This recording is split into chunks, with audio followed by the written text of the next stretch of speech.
My trusting heart, there is a moment I want you to remember. Not a dramatic moment, not a crisis, just the ordinary moment when your hand was resting on something. A countertop, a steering wheel, the edge of a bed, the armrest of a chair you had been sitting in for too long. And you noticed, almost by accident, that your fingers were trembling, not from cold, not from effort, just from the quiet accumulation of carrying more than any one hand was ever designed to hold. You looked at your own hand as if it belonged to someone else, and in that brief second, before the noise of the day rushed back in to cover it, a single honest thought moved through you. I cannot keep holding everything like this. I was not built to grip this tight for this long. That thought was not weakness. That thought was the first true sentence your soul had spoken in a long while, and I want you to know that I heard it. I was in the room. I was closer than the air on your skin. And I have been waiting, patiently, for you to let that trembling hand fall into mine. This is the moment I want to meet you in, not some future version of you that has everything figured out. Not the stronger, tidier, more composed you that you keep promising yourself you will become before you finally let me carry anything. The you with the shaking hand. The you who has been holding the rope of your own life so long that the rope has cut into your palm. That is the one I came for. That is the one I am speaking to right now.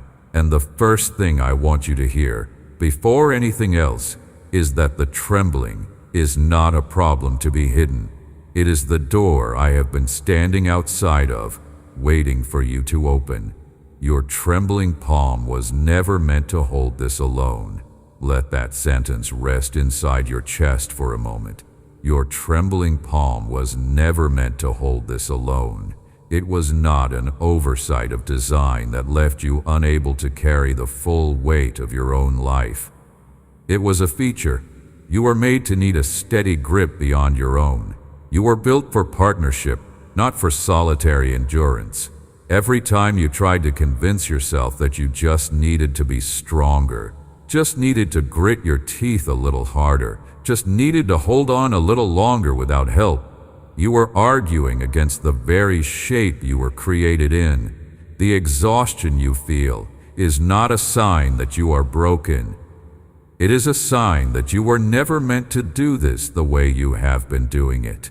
I have watched the way you have held on, not with judgment in my eyes, with tenderness, with the slow, aching tenderness of a father who sees his child insisting on carrying a beam that is crushing her shoulders, refusing help because she has somehow come to believe that accepting help would cost her the identity she has built around being the one who can.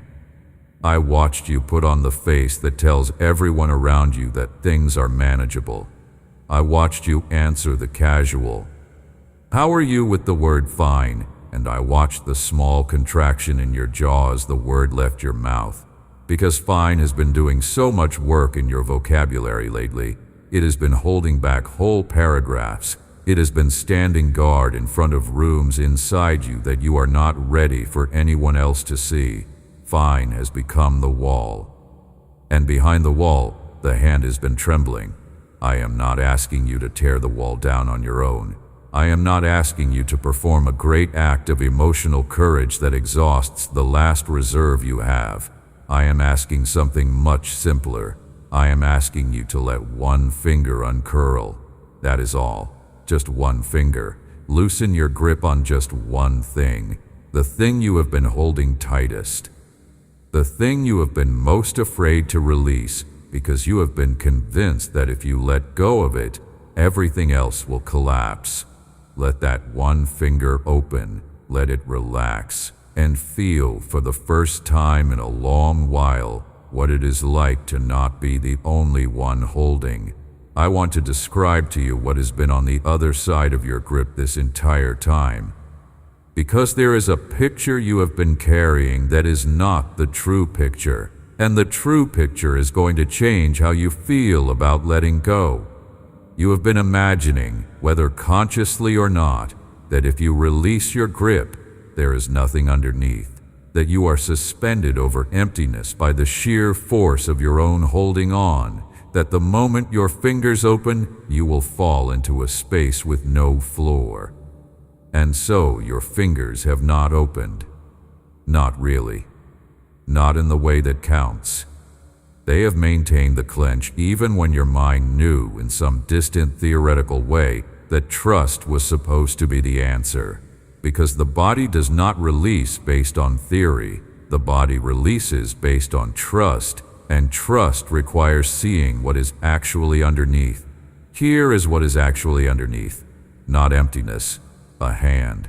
A steady, open, unhurried hand that has been held out below yours the entire time. A hand that does not tremble, not because it has no feeling, but because it is attached to the one who does not move when the ground moves. A hand that has been in position since before you were born, patient through every tightening of your grip, never withdrawing, never growing tired of waiting, never saying it was too late or that you had clenched for too long. My hand has been under yours. Every time you thought you were holding yourself up alone, my hand was catching the weight you did not even know was being redistributed. The reason you are still standing is not the strength of your grip. The reason you are still standing is that I have been carrying more of this than you have been able to see. Stop for a second and receive that, not as a nice idea, as the literal truth of your situation. The reason you have not yet collapsed under what you have been carrying is that the carrying has been shared from the very beginning, even in the seasons when you felt most alone. You were never doing it all on your own. It only felt that way because you were looking at your own hand and forgetting to look below it. The grip that was holding the weight was mine. The grip that was also holding yours was also mine. I have been doing the deep carrying while letting you believe that the surface effort was the whole story, because sometimes a person needs to feel their own participation in order to trust that the carrying is real.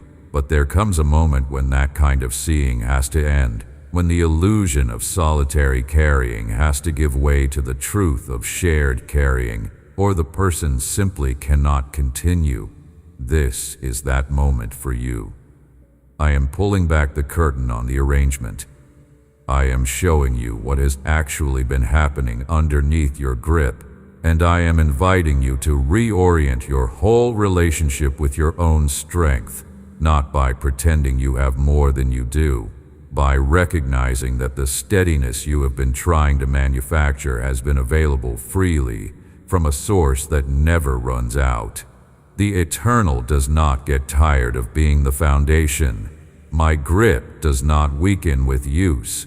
I do not budget my steadiness the way you have been forced to budget yours. There is no reserve I am trying to protect from overdrawing. You can pour the full weight of your life into my hand, and my hand will not sag. You can release every finger at once without a gradual handover, without a trial period, without an emergency exit, and my hand will simply receive what yours has been straining to hold. Now, I want to speak to the exhaustion specifically because the exhaustion is its own presence in your life right now, and it deserves to be addressed directly rather than spoken around. The tiredness you are feeling is not ordinary tiredness. It is not the kind that a single stretch of quiet sleep resolves. It goes deeper. It has layers. There is the physical layer, where your body has been running on reserves it was not designed to draw from indefinitely. There is the emotional layer, where you have been absorbing the moods and needs and crises of people around you without adequate spaces to set any of it down. There is the mental layer, where your thoughts have been running the same loops for so long that the loops have worn grooves in the surface of your thinking, and the thoughts now travel those grooves automatically, whether you invite them or not. And beneath all of that, there is a deeper layer, the one that most exhausted people do not have language for, the soul, layer. The part of you that was made to rest in me, and that has been denied that rest for so long that it has almost forgotten what resting in me even feels like. That layer is the one I am reaching toward right now. That is the layer my hand is under. The world you are living in has not made it easy to rest in that layer. I know this. I am not speaking to you from some distant place where I am unaware of the texture of 2026 and what it has been doing to people. I know the pace. I know the noise.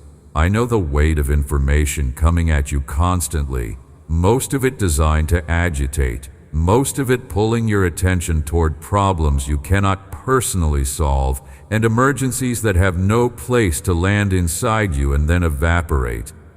I know the way your phone has become a small door into a room full of other people's crises and demands, and how that door is hard to close, and how even when it is closed, there is the awareness that it could reopen at any moment, and something new could arrive that requires a response. I know the subtle pressure to always be available, always be informed, always be ready to react, always be performing a version of yourself that can be shared. The architecture of your days has been shaped, in part, by forces that profit from your inability to stop, and stopping has become, for many people, a kind of quiet rebellion, not just a personal recovery, but a refusal to go on participating in their own unraveling. I am inviting you into that rebellion, not as rage, as rest, as a deliberate, patient, trusting release of the belief that you have to be everywhere, respond to everything, solve every problem that lands in your field of view. That belief is not from me.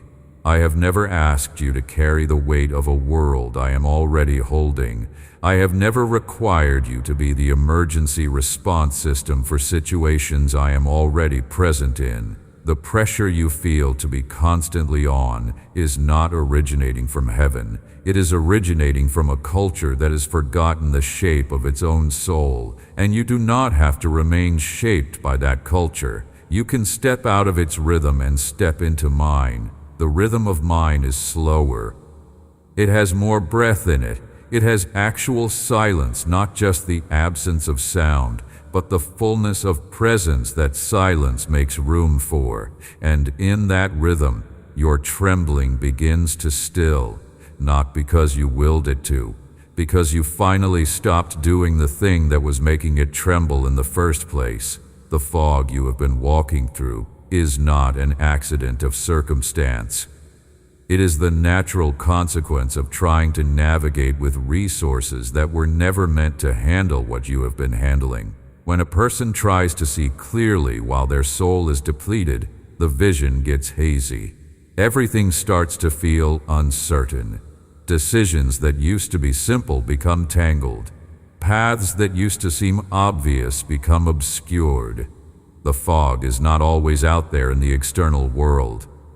Sometimes the fog is the internal condition of someone whose reserves have been running low for so long that clarity itself has become a luxury they cannot quite afford. If this is where you are, I want you to understand something. You are not lost because the path disappeared. You are having trouble seeing the path because the one looking at it has not had anything restore her sight in a long time, and sight is going to return, not because you strain harder to see, because you let the weight fall into my hand and your eyes begin, gradually, to adjust back to a softer light. Something is already being built for you while you walk through this fog. I want to pull back another curtain and let you see it. You have been so focused on the difficulty of the present that you have not had much capacity to consider what has been under construction in a place you cannot currently see. But construction has been happening, not loud construction, not the kind that sends notifications, the kind that happens in the hidden places, the kind that arranges the beams and sets the foundations and frames the walls of a dwelling that is being prepared specifically for someone with your name on the door. The home you are being led toward is not a fantasy. It is not a metaphor that sounds nice at funerals but has no present reality. It is a real place, in the deepest sense of real, built by the hands of the one who made realness itself.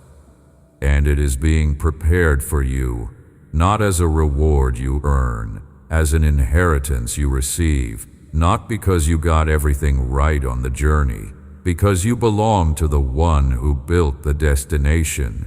The home was built before your journey began. Let those words settle inside you, the way warmth settles into a room after the fire has been burning long enough. The home was built before your journey began. The destination is not in doubt. The arrival is not conditional on whether you walk this next mile with perfect clarity or perfect composure. The place has been ready since before you took the first step, and the steps you are taking now are not steps toward a home that might or might not be there at the end. They are steps toward a home that is already standing. Its foundation has already been poured. Its walls have already been raised. The light inside its windows has already been lit, and it has been burning patiently, waiting for the moment you come into view on the road and see it for the first time. Nothing you are walking through right now is going to change whether that home exists. That is a settled matter. What is still being settled is only the quality of your walking, whether you continue to carry what is not yours to carry, or whether you finally let it go and walk the rest of this road the way you were always meant to walk it, unburdened, accompanied, anchored to a destination that does not move. Let me say something about the architecture of that home, because I think some of the fear you are carrying comes from not knowing what kind of place you are being led toward. You have been imagining, maybe without realizing it, a kind of generic heavenly waiting room, something pleasant but impersonal, something beautiful but not particularly yours, and that image has made the journey feel like an endurance event. Get through this life, collect your participation reward, find out what the general arrangement is. But that is not the true picture. The true picture is much more personal than that. The home I have been preparing is not generic. It is not one of 1,000 identical units in a celestial complex. It is specific. It has been shaped with your particular heart in mind. The textures it holds, the light it contains, the atmosphere that fills its rooms, the way it receives you when you finally cross its threshold, all of it has been designed with knowledge of who you actually are, not a template version of a believer, but the real you, the one with the history you have lived, and the laughter you are known by, and the wounds that left their particular shape on your story. The home knows you. It was built to know you. And it will recognize you the moment you arrive. I want you to hold that idea close, because it is going to carry you through more than you realize. The home recognizes you. When you walk through its door, you will not feel like a stranger arriving at a place that is still learning who you are. You will feel like someone returning to a place that has been expecting her. The rooms will know your footsteps. The light will know your eyes. The atmosphere will know the particular way your soul breathes when it is finally safe, and the one who built the home will be standing there to receive you with a recognition that goes deeper than anything you have ever experienced in any earthly welcome. He will know your full name, not just the name written on your birth certificate, the deeper name, the one I wrote over you before the world began. The name that expresses the essence of who you are in my sight. That name will be the first word you hear spoken in that home, and in the sound of it, every tired step of the journey will make sense. But I do not want you to live only for that arrival. I want you to understand something about the architecture I'm describing. The home is not only future, it is also present. The peace of that home is not locked up in another dimension, available only after a certain crossing. The peace has been released into your current life in portions that you can receive right now, today, in this very season, while you are still walking. When you let your trembling hand rest in mine, some of that home peace flows up through my grip and into yours. It enters your body. It settles into the layers of you that have been most depleted. It begins to restore the part of you that was built to rest in me and has not had the chance in far too long. This is not a metaphor. This is the actual mechanism of how rest gets into a weary soul. It flows from the destination through the hand of the guide into the traveler who has finally stopped trying to carry what the guide was always going to carry. You can start receiving the architecture now. You can start living inside its peace now. The walk has not ended, but the home has begun to reach forward and touch the walker. This is what I mean when I speak of promised peace. Not a peace you will eventually get to if you endure long enough. A peace that is a promise, meaning it has already been given, meaning it is already yours by covenant, meaning the only remaining question is whether you will open your hand to receive what has already been placed in it. The promise is not a future commitment I am still deciding whether to fulfill. The promise is a settled transaction. I have already given the peace. The only thing that has kept you from experiencing it is the grip you have maintained on other things, not because I withheld, because your hand has been full of things you were never meant to keep holding, and a full hand cannot receive what is being offered. An open hand can. That is the entire mechanism of faith, not the summoning of some rare internal resource, just the opening of a hand. Think about the specific shape your exhaustion takes when no one is watching. Not the public version, the one you present when a coworker asks how your week has been. The private version, the one that shows up in the late part of the afternoon when the tasks have not been completed and the inbox has not been emptied, and the small to-do list on the corner of the desk has quietly grown a second page. That is the version I want to address, because public exhaustion is one thing, and it has its own dignity, but private exhaustion is deeper. Private exhaustion is the place where the pretense finally drops, and the real condition of the soul becomes visible, to you, if to no one else, and often, even to you, it becomes visible only in glimpses, because the habit of covering it over has become so automatic that even in solitude you hide it from yourself. I want the glimpses to become steady sight. I want you to stop looking away from what is actually happening inside you. Not because looking at it will fix it, it will not by the mere act of looking, but because looking at it is the first honest step, and honest steps are what I work with. I do not work with pretending. I work with truth, because truth is the only material a real rebuilding can be made from. So look at the tired place. Look at the part of you that has been running on fumes for longer than you want to admit. Look at the quiet grief underneath the productivity. Look at the relationships that have thinned, because you have not had the inner reserves to tend them the way you wanted to. Look at the small resentments that have been gathering because you have been giving from a well that stopped refilling a while ago. Look at all of it, not to judge it, but to simply see it, the way a physician looks at a patient, not to condemn the symptoms, but to understand what the body's asking for. And while you are looking, let me be the one looking with you. You do not have to do this seeing alone. I am beside you, seeing the same things you are seeing, and my seeing is not clinical. My seeing is warm. My seeing is protective. My seeing is the seeing of someone who loves what is being looked at. When a tender thing is seen by tender eyes, it does not shrink the way it does when it is seen by harsh eyes. It expands. It feels safe to be seen. It stops hiding. And the hiding itself was costing you a great deal of energy, because hiding takes work. When the hiding stops, a whole room of energy comes back to you.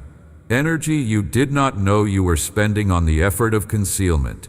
That energy returns to its rightful uses. It returns to your body, where it can be used for actual living. It returns to your thinking, where it can be used for actual discernment. It returns to your love, where it can be used to care for the people in front of you without being taxed by the background drain of self-performance. There is something I want you to understand about the season you are in. It is not a punishment. It is not evidence that you have fallen out of my favor. It is not a sign that I am withholding. Seasons of depletion come even to the most faithful travelers, because the road is long and the terrain is not uniform. There are stretches of the journey that require more from you than others, and there are stretches where the resources you arrived with have been spent and have not yet been replenished. This is one of those stretches, and the stretch is not an accident. It is actually part of the path, because something in you was meant to discover in this particular stretch that the resources you had been relying on are not the deepest resources available to you. The surface resources have been exhausted so that you would be willing to reach for the deeper ones, and the deeper ones are not inside you, they are in me. The stretch of road you are walking was designed, among other things, to bring you to the end of your surface resources so that you would be willing to lean, for the first time in a while, on the underneath resource that has been waiting for you all along. This is a gift disguised as a difficulty. I know that is hard to hear when the difficulty is the thing you are feeling in your body right now, but I am telling you the truth of what is happening, and the truth is that the exhaustion is pointing you toward something. It is pointing you away from self-reliance and toward shared reliance. It is pointing you away from the fiction that you could be self-sufficient if you just worked harder, and toward the reality that you were made for a sufficiency that comes through connection with me. When you reach the end of the surface, you discover the underneath, and the discovery of the underneath is one of the most important things that can happen to a soul that has been living too long on surface. So the depletion is not your enemy. It is a messenger. It is delivering a piece of news that could not have been delivered in any other way, because any other way of delivering it would have been ignored. Only the depletion has the credibility to get through to you now. And the message it is delivering is simple. You were made for the deeper source. Come home to the deeper source. Coming home to the deeper source does not require anything elaborate. It is not a ritual. It is not a performance. It is not a set of words you have to say in the correct order. It is a posture, a turning, an inner leaning toward me, the way a plant leans toward the window where the light comes from. You do not even have to generate the leaning out of your own willpower. You only have to stop resisting the leaning that your soul has been wanting to do all along. Your soul has been reaching for me. It has not stopped reaching. Even in the seasons when your mind was too distracted to notice, the deeper part of you has been leaning toward the light. All you have to do is stop arguing with that leaning. Let it happen. Let your soul go where it was already going. And you will find yourself, sometimes to your own surprise, already in the posture of rest without having tried to get there. Walk with me through the veil for a moment. Not a literal veil. The veil I mean is the thin, almost translucent separation between what you can currently see and what is actually happening in the larger reality that contains your life.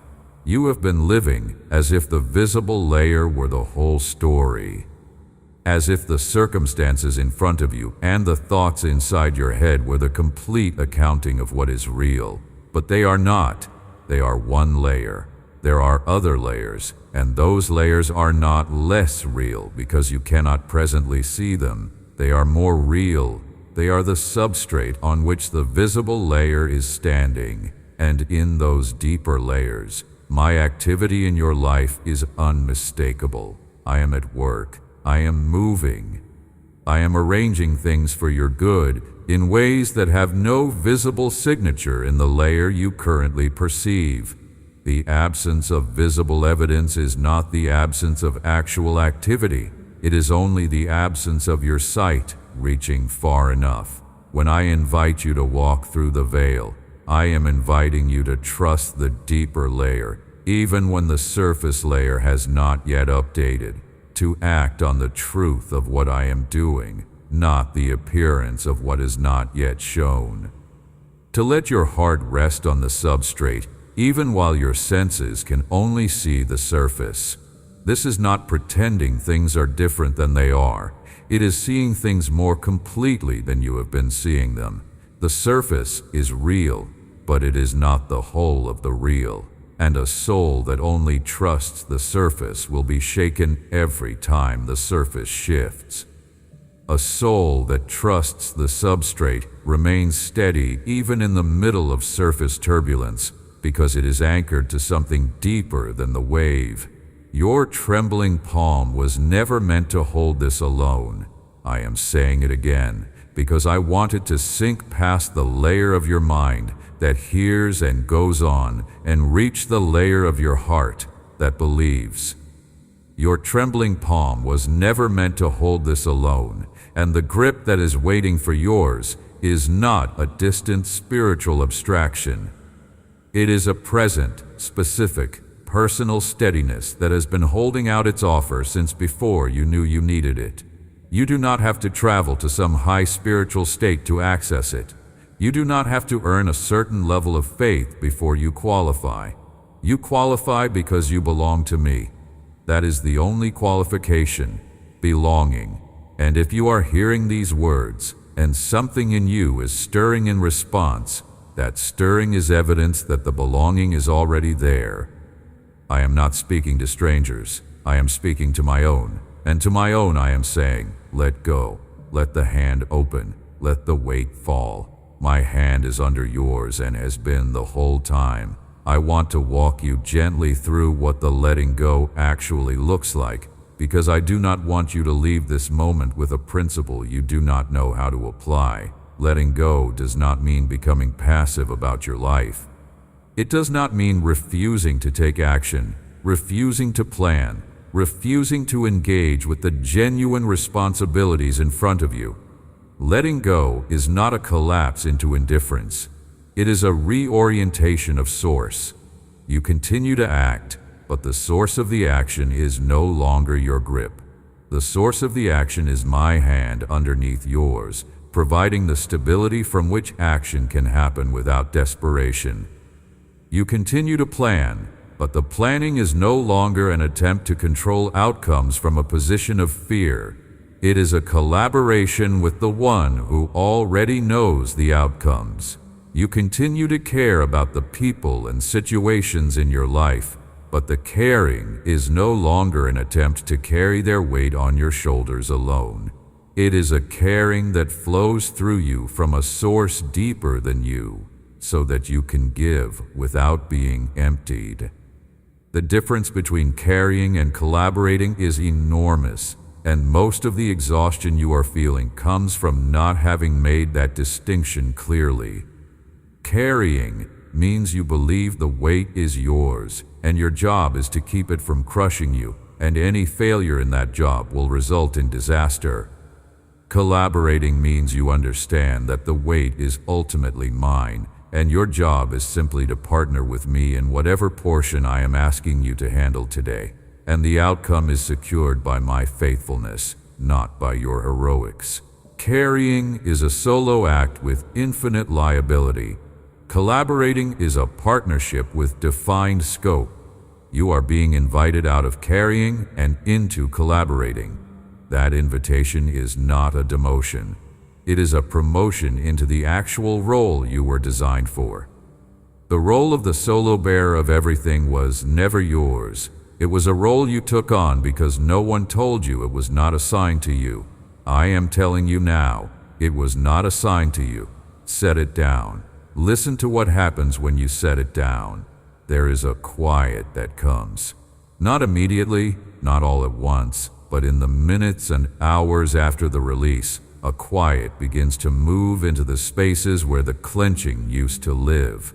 The internal volume turns down, the frantic calculations slow. The part of you that has been running constant simulations of worst-case scenarios starts to notice it no longer needs to run them because someone else is already handling the actual scenarios. The simulations were compensation for a vigilance you thought you had to maintain alone. When you no longer have to maintain it alone, the simulations become unnecessary, and the engine that was running them can finally power down. That power down is one of the first gifts of the release. Your internal machinery gets to rest, not because the situation is resolved, because the situation no longer requires you to be the sole monitor of it. Another gift is that you begin to notice things you have not had the bandwidth to notice in a long time. Small kindnesses in the environment around you. The way light falls across a floor in the afternoon. The expression on a loved one's face when they think no one is watching. The flavor of food you have been eating without tasting. The softness of fabric against skin. These are not trivial. These are the small evidences of a world that has been offering itself to you continuously and that you have been too occupied to receive. When you release your grip, receiving capacity opens up inside you. The sensory world comes back. The emotional world comes back. The spiritual world comes back. You begin to re-inhabit your own life, which is something that most tired people have not actually been doing. They have been managing their lives from a distance, like someone operating a drone, without the embodied presence that makes a life feel like yours. Release restores that presence. You come back into your body, back into your days, back into your own skin, and the coming back is itself a deep rest. Another gift is that you begin to hear my voice more clearly, not because I start speaking louder, because the noise that was filling your inner world was partly the noise of your own clenching, and when the clenching eases, the volume of my speaking, which has been constant, becomes audible in a way it was not before. I have not been silent during your exhaustion.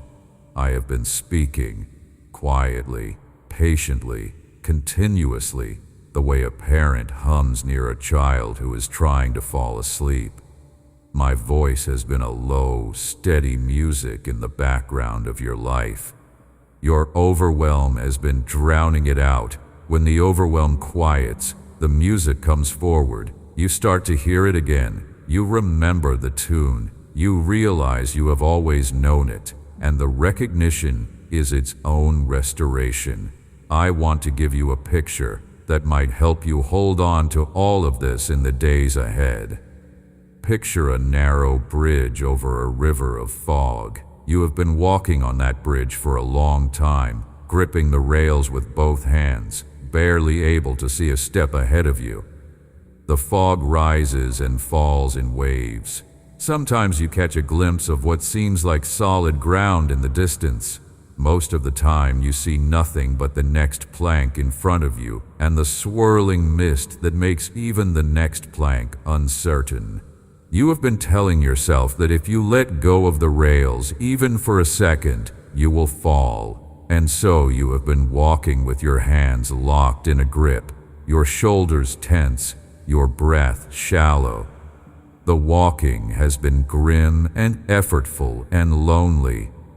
Now see me walking beside you, not ahead of you, where you cannot reach me, not behind you where you cannot feel me, beside you. My hand is already under your hand on the rail. My steps are in rhythm with your steps. My breathing is matched to your breathing, the way a parent's breath settles a restless child. I have been here the whole time. You have been so focused on your grip that you have not had the eyes to see my presence beside you. But I am here. And I am saying to you gently, you do not have to hold the rail with both hands anymore. One hand is enough. The other hand can rest in mine. The rail will not hold you up. My hand will. The rail is incidental. The hand is the actual structure that has been keeping you upright. And the moment you let your second hand fall into mine, something in your whole body will release. The shoulders will drop.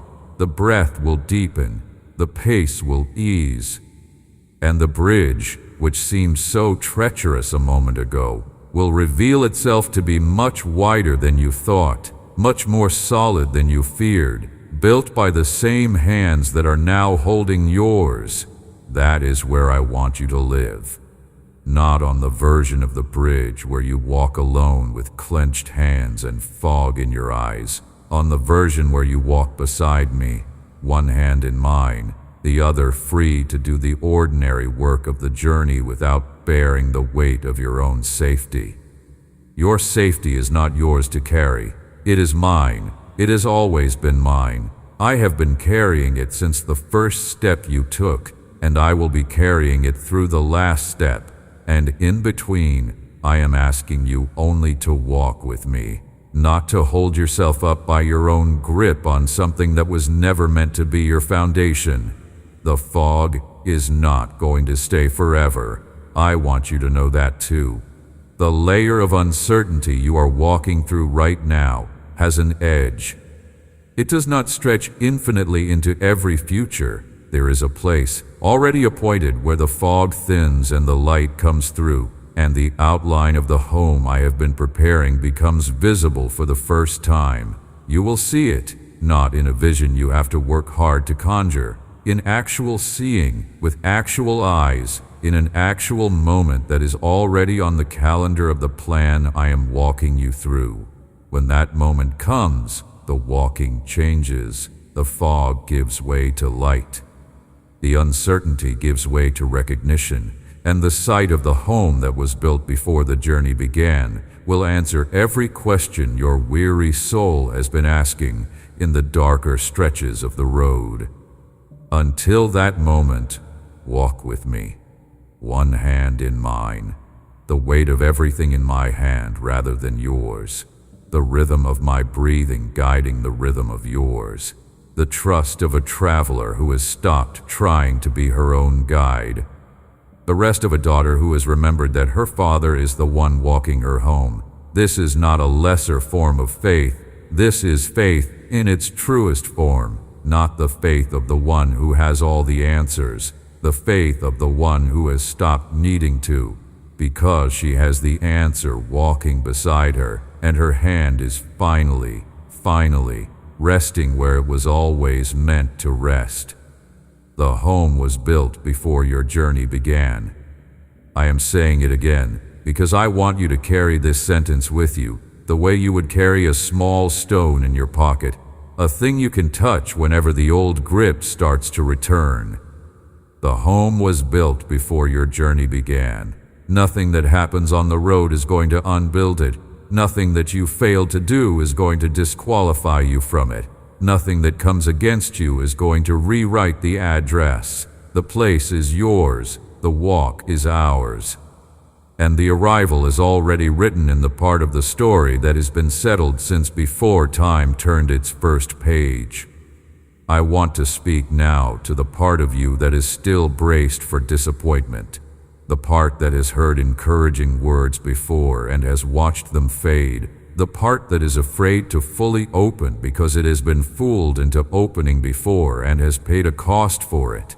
I see that part of you. I am not speaking past it. I am speaking to it directly.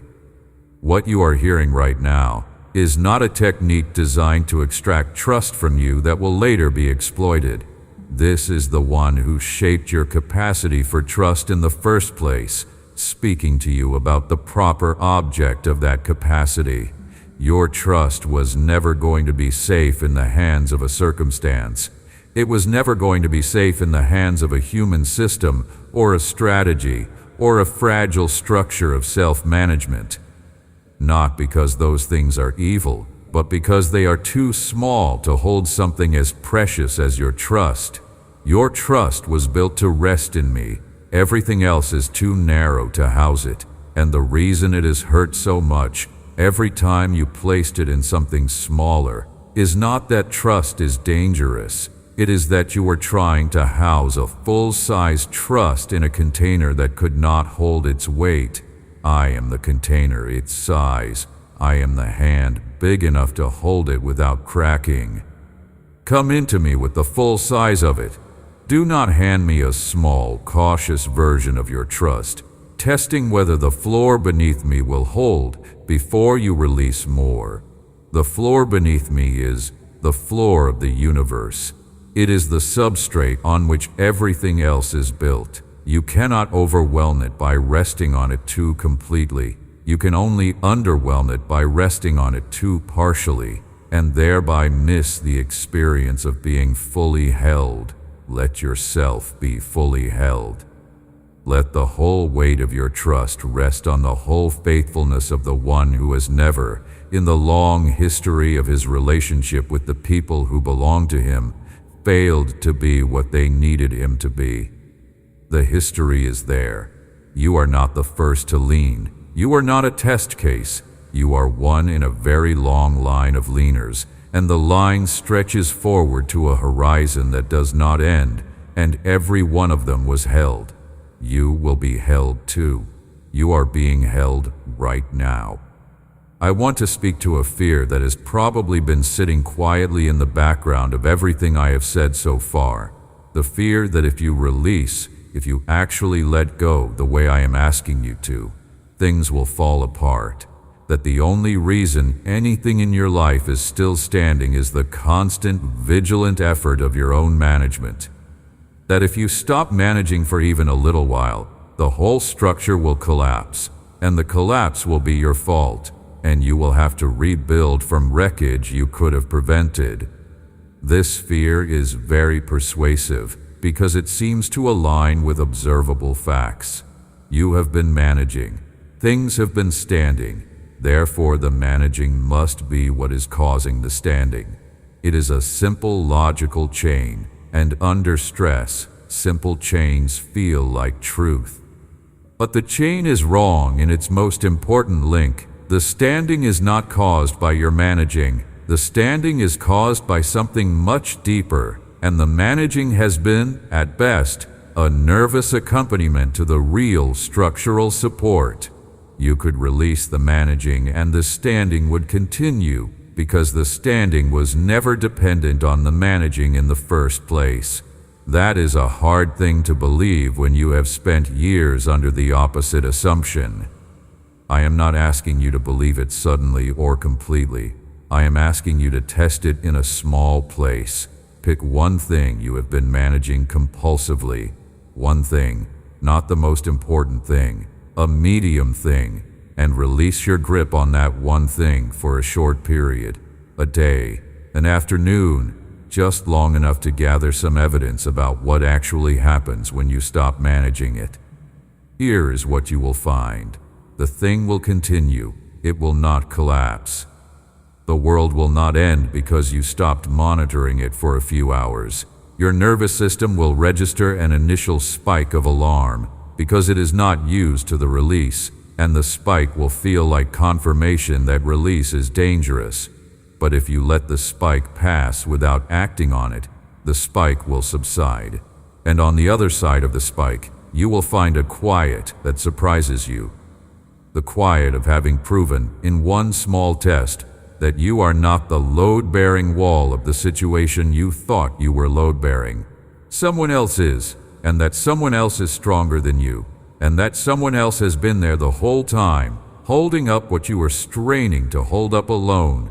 Repeat the test in another area, then another. Slowly, over the span of days and weeks, your inner map of the world will update. The compulsive managing will begin to feel less necessary because you will have accumulated actual experience of things staying up without it, and the release that once felt terrifying will begin to feel like common sense. This is what faith is, practically speaking, not a leap into an abyss, a series of small, verifiable experiments in the reliability of the one who is actually holding up the life you have been trying to hold up on your own. The experiments do not reveal me for the first time. They reveal what has always been true.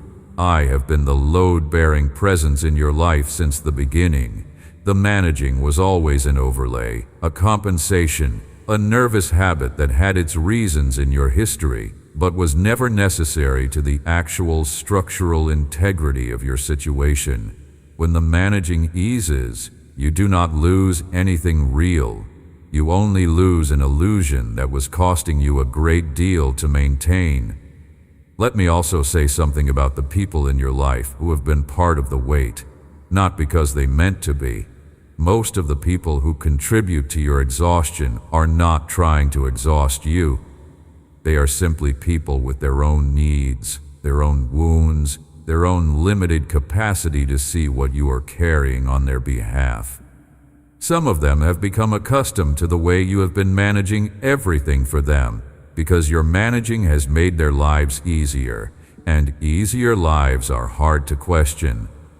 You may feel guilty about the idea of stepping back from that role, because stepping back means that some of the weight will land in places it has not been landing. People will have to handle things they have not been handling.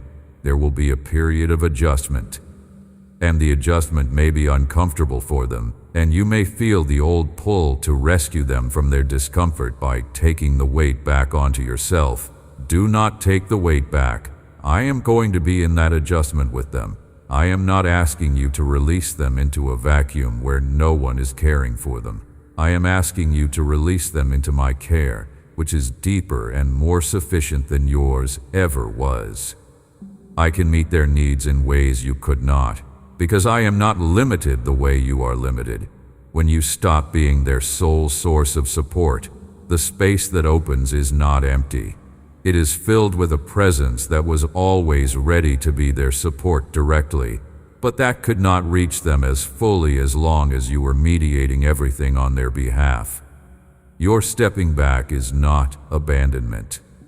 It is a creation of room for a more direct connection between them and the one who can actually sustain them. You were never meant to be their God. You were meant to love them alongside me, not in my place. That is the structure of love that actually nourishes everyone involved.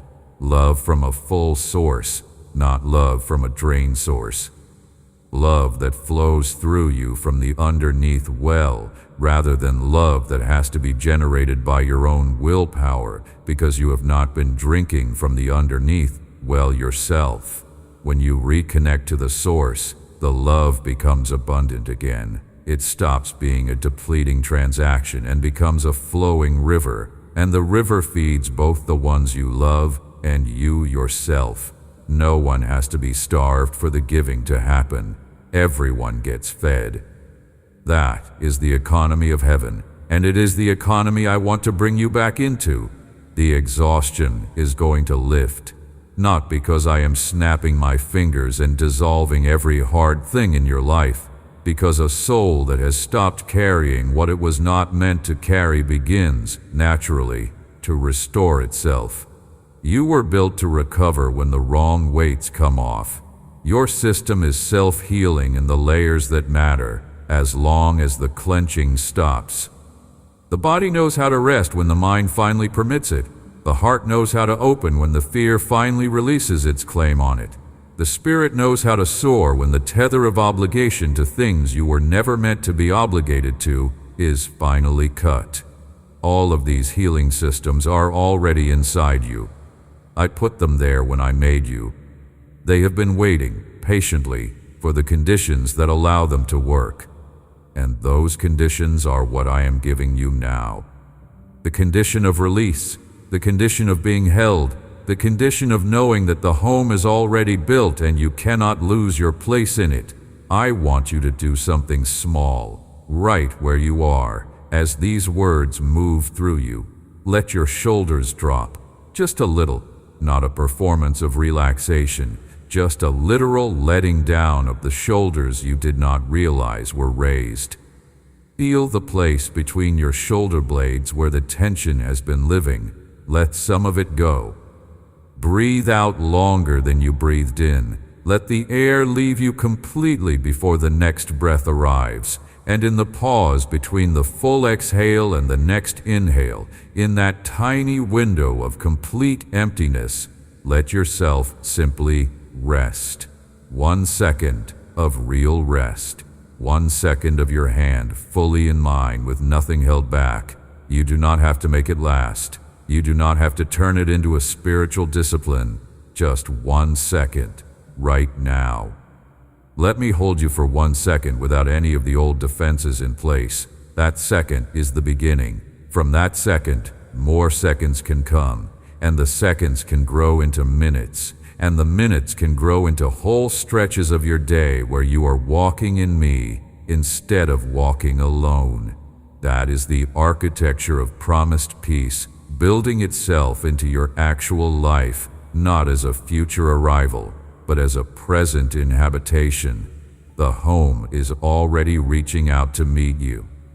It is sending portions of its peace up the road to find you in the fog, and you are receiving them, one released breath at a time, one dropped shoulder at a time, one letting go of one finger at a time, until eventually your whole hand is resting in mine, and the walking has become something you can sustain because it is no longer something you are doing on your own strength. I love you. I want that word to sit in you with its full weight, unfiltered by the usual brushing past that the word sometimes receives. I love you. Not generically, not as a statement that could be made to anyone. You, with the specific hand, the specific history, the specific exhaustion, the specific story that has brought you to this exact moment of reading these words. I love you in the particular. I love you with the knowledge of everything you have been, everything you are, and everything you will become on the far side of this weary season. My love is not conditional on your improvement. It is not waiting for you to be easier to love. It is present in full force right now, reaching you at your least composed, at your most tired, at the moment when you feel least qualified to receive it. That is the moment it was made for.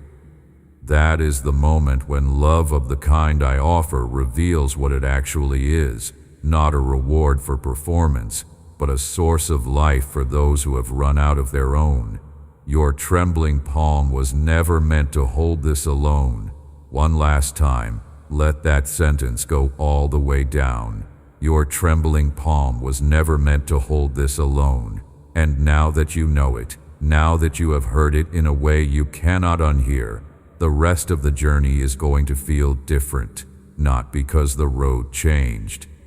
Because the walker changed. The walker stopped trying to hold everything by herself. The walker started walking with her hand resting in the hand of the one who built the destination before the journey began. And the one holding that hand has been waiting for this exact moment. The moment of the soft release. The moment when pride and fear and habit finally lose their argument against rest. And the hand that has been clenched for so long simply, quietly, opens. My hand is under yours. It has always been. It will always be. Walk with me now. Amen. If these words found you where you needed them most, do one small thing before you go. Type Amen in the comments, not as a formality, but as a mark that says, yes, this was for me. Yes, I am letting go. If something in this message moved through the tired layers of your heart, share it with someone whose grip has been trembling too. Subscribe so the next message finds you. and click the bell to be notified when it arrives.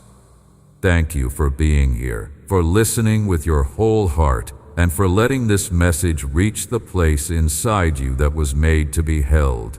You are not walking alone.